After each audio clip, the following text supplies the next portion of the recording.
안녕하십니까, 정성산TV입니다. 오늘은 파이낸스 투데이 도태우 국민의힘 예비후보 김종인 퇴출의 숨은 의미라는 기사를 전달해드리도록 하겠습니다. 국민의힘 윤석열 대통령 후보가 김종인 총괄선대위원장에게 퇴진을 통보했다는 보도가 나온 가운데 내부의 대구 중 남구 국회의원 보궐선거에 나선 도태우 예비후보가 지난해 11월에 쓴 글이 화제가 되고 있다.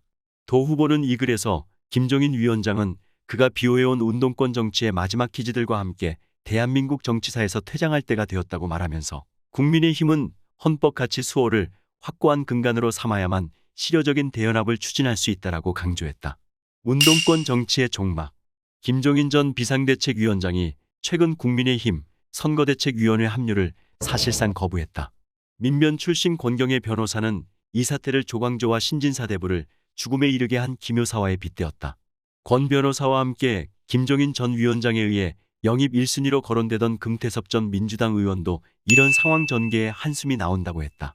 금 전 의원은 국민의힘 당의 환골탈태를 보여주기 위해 동성애 반대를 금지하는 차별금지법을 국민의힘 당이 앞장서 통과시키라며 역발상을 주문했다. 한편 김종인 전 위원장의 측근으로 알려진 김근식, 하태경 등 주사파 운동권 출신 당내 위원장들은 애써 말을 아끼고 있다. 김종인 전 위원장이 왜 문제되는가? 최고의 선거 전략가, 중도 외연 확장의 상징 등 여러 관점에서 그에 대한 평가가 있고 이를 둘러싼 논쟁이 활발하다. 그러나 그의 진퇴에는 대체로 간과되고 있는 하나의 중요한 맥락이 있다. 이 글은 그 숨겨진 의미에 집중하고자 한다. 필자의 잠정적인 결론으로 그 의미는 운동권 정치의 종막이다. 즉 1987년 이래 지속적으로 강화되어 온 민주표방 반헌법적 운동권 세력의 정계 퇴출과 시대교체이다. 어떻게 해서 그런 의미를 가진다는 것인지 부족하나마 나름의 설명을 시도해본다. 운동권 정치의 우산이 된 김종인 전 위원장. 김종인 전 위원장은 과연 홀몸으로 다니는가? 김종인 키즈라는 말에서 보듯 그는 혼자가 아니다. 하태경, 김근식 등 보수를 표방하는 주사파 운동권 출신 정치인들이 김종인 전 위원장에게 바싹 붙어 있음은 주지의 사실이다. 이들에게 김종인 전 위원장의 위상은 이 계열이 몸을 일으키던 뉴라이트 초창기 안병직 교수의 위상과 흡사하다. 김종인 전 위원장은 그들이 발톱을 감추고 몸을 숨길 만한 안전한 은신처여 큰 우산이다. 김종인 전 위원장은 하태경 의원과 함께 세력을 이룬 국민의힘, 당권파와 청년정치 표방 조직들의 우산이다. 그렇기에 하태경 의원은 김종인 전 위원장에게 정권을 주어야만 선거에서 이긴다고 난리를 치면서 정권이 주어지면 그 우산 아래 호가호위할 기회를 엿보고 있다. 김종인 전 위원장은 또한 조국 사태 이후 민주당 계열에서 떨어져 나온 구운동권 계열 정치 세력의 우산이기도 하다. 그가 인적 쇄신을 이야기하며 당의 전면에 내세워야 할 인사들로 거론하는 대표적인 인물들이 바로 조국 사태 이후 탈민주당 입장을 취한 권경의, 금태섭 같은 인물들이다. 1987년 이후 운동권의 정계 장악은 지속적으로 강화되어 왔다. 먼저 김대중 전 대통령을 통해 70년대 운동권이 대거 민주당 계열로 영입되었다. 다음으로 노무현 전 대통령을 통해 80년대 운동권이 대거 정치권으로 진출했다. 그 다음에는 김일성 유일 사상을 신봉하는 이석기, 이정희류의 통진당이 원내정당으로 진출하기도 했다. 마지막으로 주사파 대부라 불리는 82학번 김영환의 지원 아래 하태경 의원 등이 보수 정당으로 진입하여 마침내 당권파의 지위에까지 이르게 되었다. 결국 2021년에는 원내 의석을 가진 정당 모두가 구운동권 출신 정치인들에 의해 장악되는 초유의 사태에 이르렀다. 운동권 이념의 표방 수준도 더욱 노골화되어 집권 여당은 구통진당 수준의 발언을 서슴없이 하고 있다. 이에 질세라 야당은 구민주당 수준의 발언을 거침없이 하며 그러고도 늘 한층 더 중도 노선으로 가야 선거에서 승리한다는 주문을 되낸다. 운동권 세력의 본질은 민주화 표방 반헌법 세력. 1980년대에 이르러 민주화 운동을 표방한 운동권 세력의 본류가 자유민주주의 헌법가치 지향이 아닌 것이 분명해졌다.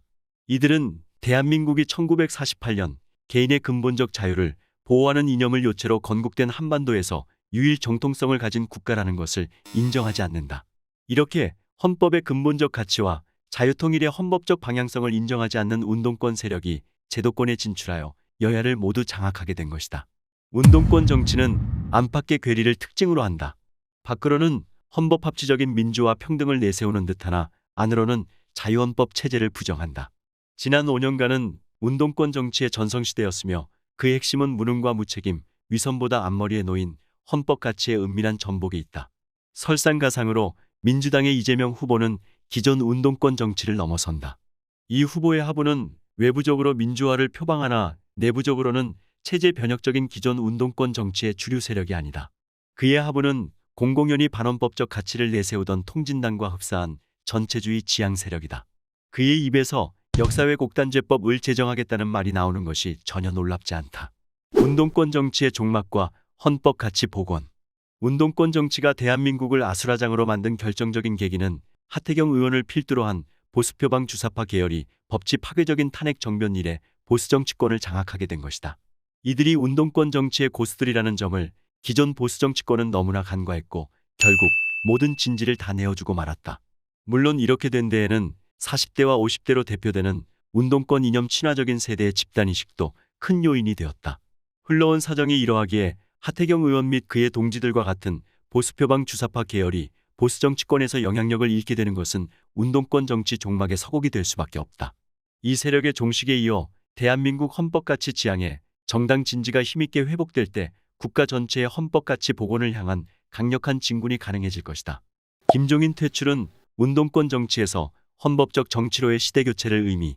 김종인 전 위원장이 감싸는 이들은 모두 구운동권 정치의 영향권 안에 있는 자들이다. 이들은 대한민국 정통 헌법 가치를 지향해 온 세력에 친근감을 느끼는 것이 아니라 오히려 적대감을 느낀다. 이들은 민주화를 표방하면서 사실 체제 변혁을 추구해온 구운동권 세력의 기본적인 호감을 가지며 구운동권 이념을 가치의 표준으로 삼는다. 운동권과 이미지가 쉽게 연결되지 않는 김종인 전 위원장은 범운동권 정치 세력을 효과적으로 감싸주는 큰 우산이다. 따라서 김종인 전 위원장과의 결별은 한국 보수 정치권이 드디어 탈운동권 정치의 길에 들어서게 됨을 의미한다. 보수의 탈을 쓰고 헌법 가치를 부정하며 체제 변성까지 도모하는 운동권 정치에서 벗어날 때 우리나라의 진정한 자유민주화를 위해 바친 순수한 노력들이 다시 그 빛을 발하게 될 것이다. 류근일, 장기표는 70년대 운동권 그 누구보다 자유민주화운동에 앞장선 진정한 민주화운동의 선배들이다. 김종인 전 위원장이 각을 세운 김병준 상임선대위원장은 노무현 정부에서 옳은 축을 이루었던 자유민주주의자이다. 김종인 전 위원장의 요구에 끌려가는 결합 행보는 오히려 진정한 자유민주주의자들 및 그들과 함께하는 흐름과의 분리를 의미한다. 이제 김종인 전 위원장은 그가 비호해온 운동권 정치의 마지막 키즈들과 함께 대한민국 정치사에서 퇴장할 때가 되었다. 그가 대적해야 하는 이재명표 민주당은 1987년 이래 운동권 정치의 틀을 넘어서 버렸다. 김종인 전 위원장은 그렇게 보지 않겠지만 상대는 이제 부정선거는 물론이고 체제 변혁까지 거리낌 없이 추진하고 있다. 체제에 부합되는 척한다는 금도마저 깨버린 자들과 여전히 구운동권 정치의 틀인 중도포용, 양극화 해소 등을 주된 의제로 싸우는 것은 이미 싸움을 포기하는 것과 마찬가지이다. 운동권 정치 패러다임과 단호히 결별할 때다. 국민의힘은 헌법가치 수호를 확고한 근간으로 삼아야만 실효적인 대연합을 추진할 수 있다. 가치 정향을 뚜렷이 한 상태에서 과감한 인적 쇄신과 조직적 쇄신이 이루어져야 한다. 길은 멀리 있지 않다. 그 길로 나아가는 결행의 난도가 높을 뿐이다. 지금까지 파이낸스 투데이 도태우 국민의힘 예비후보 김종인 퇴출의 숨은 의미라는 기사를 전달해드렸습니다. 이상 정성산TV를 시청해주셔서 감사합니다. 구독과 좋아요, 알림 설정은 많은 도움이 됩니다. 감사합니다.